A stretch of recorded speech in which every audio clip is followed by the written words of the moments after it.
नमस्कार दोस्तों। तो आज हम लोग बात करेंगे why China can't afford war with India. मतलब कि चाइना भारत के साथ युद्ध क्यों अफोर्ड नहीं कर सकता है। इसके बहुत सारे रीजन है कि चाइना भारत के साथ वॉर क्यों नहीं अफोर्ड कर सकता है। लेकिन उसको जानने से पहले हम ये जानेंगे कि चाइना की इकोनॉमी कैसी है और ये कैसे फंक्शन करती है, इसके कंपोनेंट कौन कौन से हैं। उसके बाद हम लोग बात करेंगे कि चाइना क्यों वॉर अफोर्ड नहीं कर सकता है। ये तो सबको पता है कि चाइना चीन एक विस्तारवादी सोच रखने वाला राष्ट्र है, मतलब कि नेशन है। चाइना इज अ नेशन जो कि सोचता है कि उसके सीमाओं का, उसके बॉर्डर्स का विस्तार हो, मतलब उसके उसमें कुछ ना कुछ इंक्रीमेंट हो, मतलब कि जो भी रीजन वो क्लेम करते हैं वो उनके में शामिल हो जाए। और जो भी छोटी छोटी कंट्रीज हैं उनको अपने कर्ज के बोझ के तले दबाकर उनका जो लैंड है उसको लीज पे ले लेते हैं, लाइक ब्रिटिश कॉलोनीज की तरह है। ठीक है। तो हम लोग बात करते हैं चाइनीज इकोनॉमी की सबसे पहले। तो चाइनीज इकोनॉमी के तीन सबसे बड़े कंपोनेंट है। पहला मैसिव एग्रीकल्चर सेक्टर, दूसरा क्या है कंस्ट्रक्शन एंड इंडस्ट्री सेक्टर जिसमें कि मैन्युफैक्चरिंग वगैरह सब कुछ आता है, एंड तीसरा है सर्विस सेक्टर। तो अब हम लोग एक एक करके सबको देखेंगे। यहाँ पे देख रहे हैं मैसिव एग्रीकल्चर सेक्टर लिखा हुआ है, मतलब कि ह्यूज पार्टिसिपेशन एग्रीकल्चर का चाइनीज इकोनॉमी में। इसका मतलब सीधा यही है। तो पहले बात कर लेते हैं मैसिव एग्रीकल्चर सेक्टर की। जैसा कि आप देख रहे हैं, जो चाइना है वो वर्ल्ड की सबसे लार्जेस्ट एग्रीकल्चर इकोनॉमी है, और जिसमें कि फॉरेस्ट्री है, एनिमल हस्बेंड्री, फिशिंग होती है। और ये पूरी जीडीपी की, चाइना की जीडीपी का 10% हिस्सा है, इसीलिए इसको मैसिव एग्रीकल्चर सेक्टर बोला जाता है चाइनीज इकोनॉमी का। अब देखिए, अब ये जो अगर हम कंपैरिजन करते हैं कि मतलब जो डेवलप्ड कंट्री है like US, United kingdom, Japan, तो उनकी मतलब उनके कंपैरिजन में जो चाइना का एग्रीकल्चर सेक्टर है बहुत ही हाई है। यूनाइटेड स्टेट और यूनाइटेड किंगडम में उनकी जीडीपी का 1% एग्रीकल्चर है, लेकिन चाइना का 10% है। दो, और आपके लिए एक सवाल है कि इंडिया का जीडीपी में एग्रीकल्चर का कितना योगदान होता है, ये आप कमेंट सेक्शन में बता सकते हैं। अब देखिए, दो the percentage has gradually decrease. देखिए इसमें कहने का मतलब ये है कि जब पहले पहले चाइना ज़्यादा आज़ाद हुआ था, तब उसकी जो निर्भरता थी वो एग्रीकल्चर पे ज़्यादा थी। लेकिन अब वो थ्रू आउट द ईयर वो धीरे धीरे घटती गई है, कि मतलब वो धीरे धीरे कम हो रही है। अब जैसे कि आप यहाँ पे देख सकते हैं 1960 में ग्राफ क्या था, फिर 1965 and throughout the 2015, and उसके बाद यू कैन सी हियर। तो you can see China is a global producer of rice, cotton, pork मतलब सुअर का meat, fish, wheat, tea, potatoes, corn, peanut, मूंगफली, millet, and there are so many things जो कि Chinese farming से मिलती है। कंस्ट्रक्शन एंड इंडस्ट्री, अब देयर इज अ सेकंड, ये दूसरा सबसे बड़ा कंपोनेंट है इंडियन चाइनीज इकोनॉमी का। तो कंस्ट्रक्शन एंड इंडस्ट्री, देखिए यहाँ पे जैसे लिखा है कि 44%, 44% चाइनीज इकोनॉमी में इंक्लूड होता है, मतलब कंस्ट्रक्शन इंडस्ट्री सेक्टर का, जिसमें कि 84%, लाइक अगर हम चाइना के कंस्ट्रक्शन और इंडस्ट्री को 100% देखें तो उसमें से 84% का योगदान इंडस्ट्री का होता है, जो कि मेजरली मैन्युफैक्चरिंग होता है, और 16% में कंस्ट्रक्शन वाली चीज़ें होती हैं। और अगर हम इन दोनों को अलग अलग देखें तो 37% जीडीपी को कंट्रीब्यूट करता है केवल इंडस्ट्री और मैन्युफैक्चरिंग, और 7% कंस्ट्रक्शन। और you can see here approximately 30% of China employed population work in these secondary industries, like 30%। China की जो 30% पॉपुलेशन है ये कंस्ट्रक्शन इंडस्ट्री में एम्प्लॉयड है। सो ये देखिए, the share of secondary industry as a part of GDP in China more than in a country such as India. मतलब कि इसका कहने का मतलब है कि जो ये वाला पोर्शन है, यानी कि कंस्ट्रक्शन एंड ये इंडस्ट्री, ये इंडिया, जापान, यूएस और ब्राजील से काफ़ी आगे है। इंडिया में ये जो सेक्टर है ये टोटल इकोनॉमी में 25% योगदान है, और जापान में 26 और यूएस में 20 और ब्राजील में 25% का योगदान है उनकी इकोनॉमी में कंस्ट्रक्शन इंडस्ट्री का। अब देखिए यहाँ पे चाइना है जो कि है एक वर्ल्ड लीडर इंडस्ट्रियल आउटपुट में, मतलब सामान बनाने में, जिसमें कि बहुत सारी चीजें हैं, लाइक माइनिंग है और प्रोसेसिंग है, और को प्रोसेस करा जाता है, प्रोसेस्ड मेटल है, पेट्रोलियम, सीमेंट, कोल, केमिकल, फर्टिलाइजर्स, और मशीनरी मैन्युफैक्चरिंग में है, आर्मामेंट्स, टेक्सटाइल, अपरेल में, मतलब मशीनरी मैन्युफैक्चरिंग में मशीनें, लाइक जो कल पुर्जे होते हैं उसके छोटे छोटे कंपोनेंट होते हैं मशीनरी के, चाइना में बहुत ज़्यादा प्रोड्यूस होते हैं। लाइक इंडिया एंड अमेरिका जैसी जो कंट्रीज हैं उनमें पार्ट्स चाइना से इंपोर्ट करे जाते हैं, और वहाँ पे असेंबल करके कार वगैरह जो भी होता है बनाया जाता है। और यहाँ पे China is a top manufacturer of consumer products, a leader in a food. देखिए जैसे फूड में भी आगे चल रहा है, फूड प्रोसेसिंग में। द मेजर मेकर देखिए टेलीकम्युनिकेशन में भी काफ़ी आगे, आपने बहुत ही हुआवे, रियलमी, और मतलब रियलमी, रेडमी, एमआई सब कुछ चाइनीज कंपनी है, और चाइना इस सेक्टर में, इलेक्ट्रॉनिक सेक्टर में बहुत ही आगे है। देखिए थ्रू आउट द ईयर कैसे कंस्ट्रक्शन और इंडस्ट्री कैसे इंक्रीज करा है चाइना में। पहले काफ़ी 60-70 के दशक में थोड़ा कम हुआ था, फिर धीरे धीरे ग्रेजुअली इंक्रीज किया, मतलब इसमें अप डाउन होता ही रहा है। अब सर्विस सेक्टर की बात कर लेते हैं। तो चाइना का जो सर्विस सेक्टर है वो 46% जीडीपी में कंट्रीब्यूट करता है, और ये भी एक बहुत बड़ी बात है कि China has two major component, एक सर्विस सेक्टर है और एक इंडस्ट्री यानी कि मैन्युफैक्चरिंग सेक्टर है। Within this service sector are transport, storage, and yeah, you can see here. Within the service sector are transport, storage and post 5% of GDP, और wholesale retail trades का 10% है, और होटल कैटरिंग सर्विसेज का 2%, और financial service का 6%, real estate का 6%, और mismatch service categorised, मतलब कि मतलब बहुत सारी चीजें हो गई और सारी सर्विसेज हो गई, लाइक सॉफ्टवेयर इंजीनियर्स हैं जो कि जाके सर्विस दे रहे हैं और सर्विस सेक्टर से पैसा कमा रहे हैं, तो वो मेजर 18% हो जाता है। मतलब मैंने एक एग्जांपल दिया सॉफ्टवेयर इंजीनियर्स जो कि सर्विस दे रहे हैं और they earn for the there economy. Okay, तो ये एक बड़ी बात हो गई। तो ये जो यहाँ पे परसेंटेज दिख रहे हैं आपको, ये बता रहा है कि मतलब पोस्ट में 5% जीडीपी में कंट्रीब्यूशन है, एंड रिटेल ट्रेड्स का 10% है। ये आप इसे समझ सकते हैं।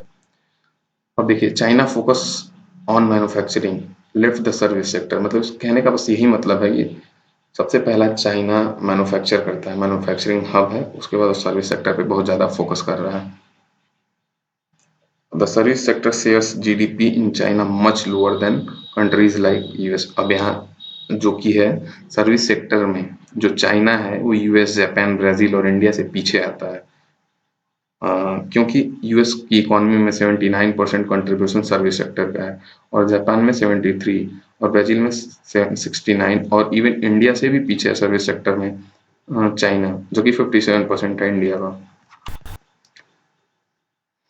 अब देखिए चाइना जो 1978 में अपनी इकोनॉमी को ओपन कर दिया था, और ओपन कर दिया था जिससे कि मतलब कि, और यहाँ पे लिखा हुआ ना 850 मिलियन पीपल, 850 मिलियन पीपल उसको 1978 में 1978 में गरीबी से ऊपर उठाया था, पॉवर्टी से, मतलब उनको बढ़िया कुछ रोजगार वगैरह दिया होगा, जो भी इंडस्ट्री हब वब लगा के जो भी काम वाम कंस्ट्रक्शन करा के दिया होगा।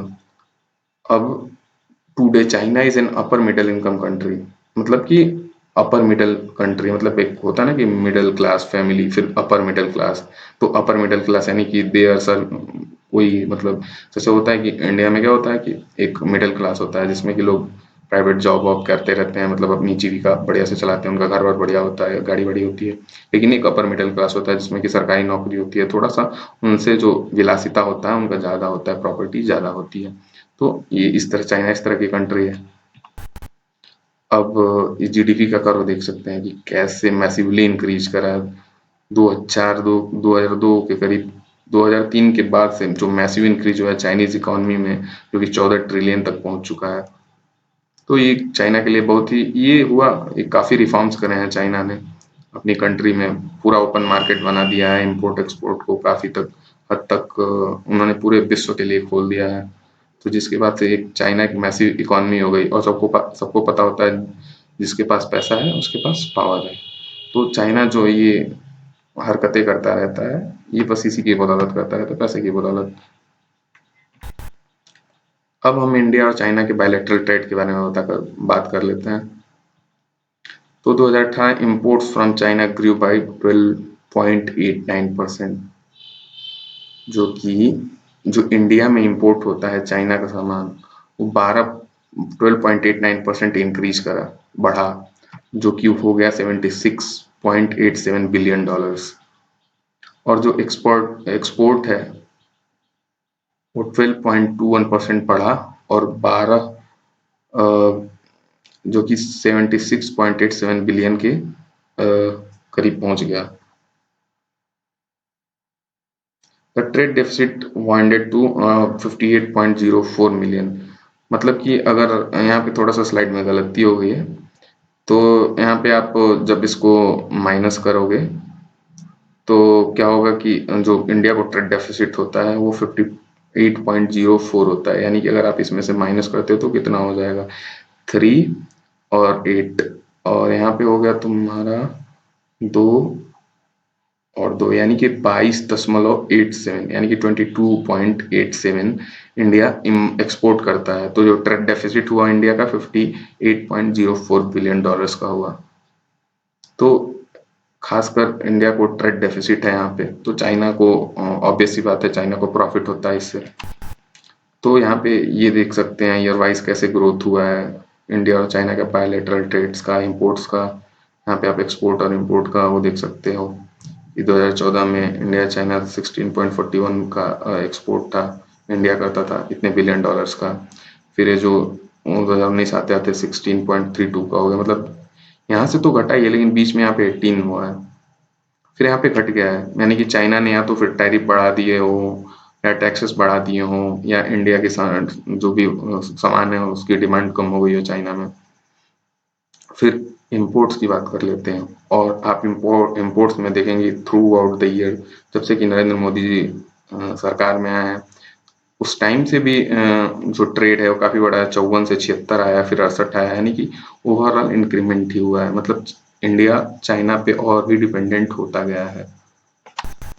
तो ये देख सकते हैं कि इंडिया क्या क्या एक्सपोर्ट करता है चाइना को, तो और जो भी अयस्क होते हैं, रॉ मटेरियल्स, रॉ आयरन या रॉ कॉपर, वो चाइना को करता है। Organic chemicals, slash acids, natural pearls और precious stones, precious metals, cotton, yarn, ऊन, फैब्रिक, देयर फिश, और बहुत सारी चीजें।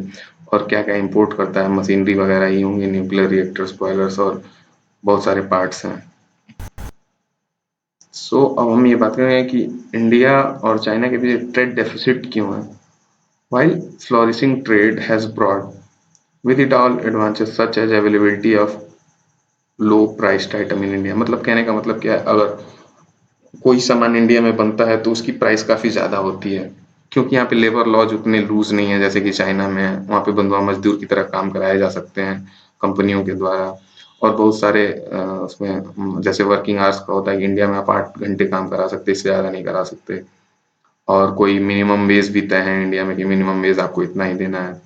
तो ये इसकी वजह से जो इंडिया में प्राइसेस है सामानों के, ये बढ़ जाते हैं, और चाइना में ऐसा कोई है नहीं, तो जिसकी वजह से वहाँ पे प्राइसेस बढ़ते नहीं है, तो वहाँ पे कम दामों में सामान बन जाता है, जो कि इंडिया में इंडियन प्रोडक्ट्स की तुलना में सस्ते रेट पर उपलब्ध होता है। नॉट ओनली इन इंडिया, मतलब किसी भी देश में हो जाते हैं तो सस्ते ही होते हैं उस देश से, इसलिए चाइनीज प्रोडक्ट्स की डिमांड बढ़ जाती है। और भाई जब प्रोडक्ट्स की रेट कम होगा तो ह्यूमन टेंडेंसी है कि जहां उनको प्रॉफिट होगा वो जाएंगे, और चाइनीज सामान की डिमांड बढ़ेगी तो सिंपल सी बात है इंपोर्ट भी ज्यादा होगा। तो ये भी है कि यही एक सबसे बड़ा रीजन है कि जो कि क्या कहते हैं कि ट्रेड डेफिसिट की ओर लेके जाता है। तो ये देखिए यहाँ पे क्या ना, the imbalance has continuously been widening year after year to reach 58.04 billion dollar. In 2018 में $58.04 बिलियन था ट्रेड डेफिसिट इंडिया और चाइना के बीच। So the growth of trade deficit with China could be attributed to the two factors, मतलब हमको दो तरह से देख सकते हैं। A narrow basket of commodities, mostly primary, that we export to China, and market access impediments for most of our agriculture products and the sector where we are competitive in। मतलब हम लोग ऐसे ही सामान को एक्सपोर्ट करते हैं जो कि चाइना में पहले से अवेलेबल है, लाइक एग्रीकल्चर प्रोडक्ट्स हैं, और तो वहाँ पे भी एग्रीकल्चर प्रोडक्ट्स बनते ही मतलब मिलते ही हैं। और या फिर और हो गए और हो गए, चाहे प्रोसेसिंग वाले सामान हो गए, तो सारे चाइना के मार्केट में अवेलेबल है। और जो सामान ये सब सामान जो है इंडिया मार्केट में ही महंगे हैं, तो अगर ये एक्सपोर्ट होते हैं तो मुझे लगता है कि वहाँ पे और महंगे हो जाते होंगे। इस वजह से वहाँ पे चाइना के मार्केट्स में इंडियन सामान की डिमांड, कुछ सामानों की डिमांड जो कि कॉम्पिटिटिव है, मतलब वहाँ भी अवेलेबल है, यहाँ भी अवेलेबल है। वहाँ पे इंडियन सामान की डिमांड बिल्कुल भी नहीं है भी तो कम है। चाइना के सामान चाइना के लोग ज़्यादा खरीद लेते हैं क्योंकि वो सस्ते होते हैं। और जहाँ पे जो सामान जिन सामानों की स्कैरिसिटी है चाइना में, वो इंडिया से इंपोर्ट होते ही हैं। ओके, तो इस वजह से एक कारण ये भी है कि ट्रेड डेफिसिट में इंडिया जा रहा है।